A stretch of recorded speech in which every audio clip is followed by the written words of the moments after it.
Welcome to our channel, where we explore the power of nutrition in managing health conditions. Today, we'll be diving into the benefits of vegetable juice for diabetic patients.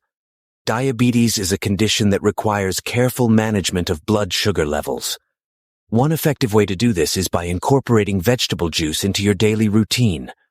Vegetable juice is packed with essential nutrients that can help regulate blood sugar levels, improve insulin sensitivity, and boost overall health. Some of the best vegetables to include in your juice for diabetes management are leafy greens like spinach and kale, as well as cucumbers, celery, and bitter gourd. These vegetables are rich in antioxidants, vitamins, and minerals that can help reduce inflammation, lower cholesterol, and support a healthy digestive system.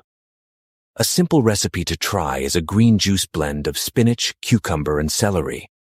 This refreshing drink can be a great addition to your morning routine or as a midday pick-me-up. By incorporating vegetable juice into your diet, you can take control of your diabetes and improve your quality of life. Thank you for watching our video on the power of vegetable juice for diabetic patients. Don't forget to like, share, and subscribe for more health tips and recipes.